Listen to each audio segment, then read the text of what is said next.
Feeling ko kasi pag wala akong ginagawa, parang hindi kumpleto yung araw ko ba. So, para maging kumpleto ang araw natin, so kailangan may gawin tayo. Gawa tayo ng ating mapag-sit-upan. Kahit alam natin na 100% yung sit-up natin ay mas masigurado pa talaga natin. At isa pa, hindi lang tayo ang lalakas, pati na rin yung trupa natin. Kaya kinakailangan may gawin tayo.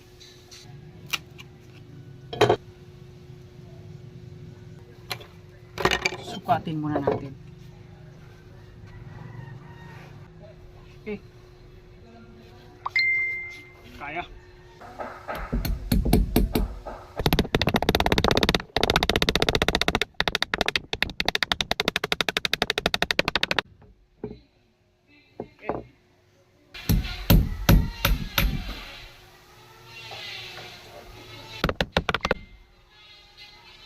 Sampulan nga natin. Kunin natin yung timer natin. So ayun. Ito yung timer natin. Lagay natin sa baba. Timer natin. Ngayon medyo pagod tayo kung kahit na katatapos lang natin mag karpintero at mag push up. Okay? 10, 9, 6, 5, 4, 3, 2, 1, go!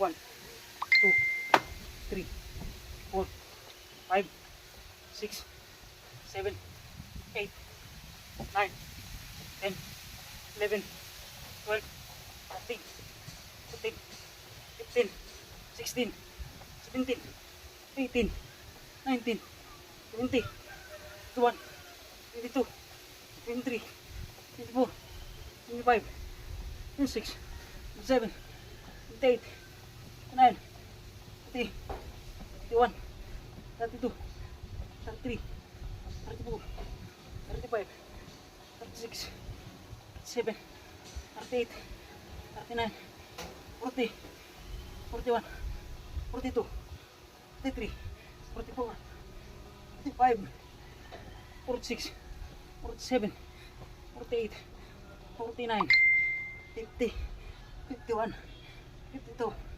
53, 54, 55, 56, 57, 58, 59, 60, 61, 62, 63, 64, 65, 66, 67, 68, 69, 70, 71, 72, 73, 74, 75, 76, 77, 78, 79, 80, 81,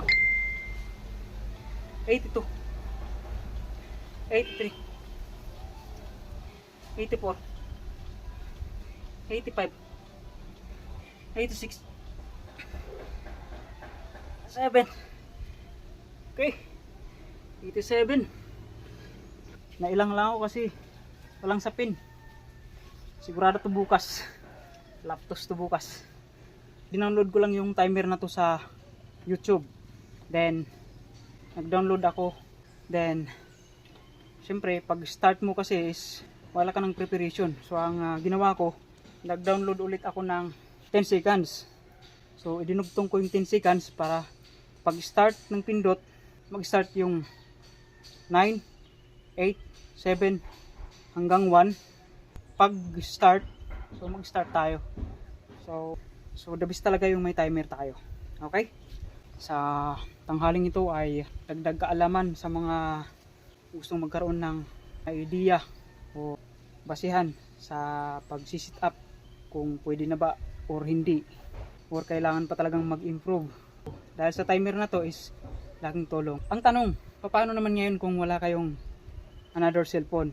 Yun yung nagiging problema. So ang the best na gawin is tatawag ka ng kasama at magpapauras ka. Paano kung mag-isa ka lang? So yun lang. Okay, sa tanghaling ito yun lang, at ciao na tayo. So ang hindi pa nagpalakas, lalong lalo na sa mga tropa, ay magpalakas na para pagdating ng PFT ay sigurado, lalong-lalo na sa mga may policy sa battalion level, na pag hindi umabot sa average na kailangan nila ay alams na.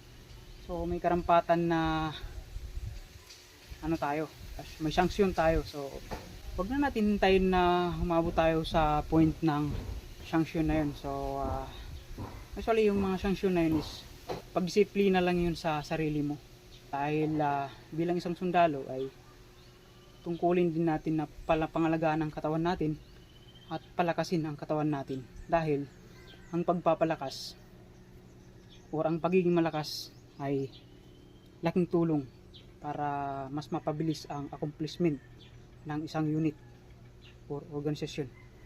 Okay, good afternoon.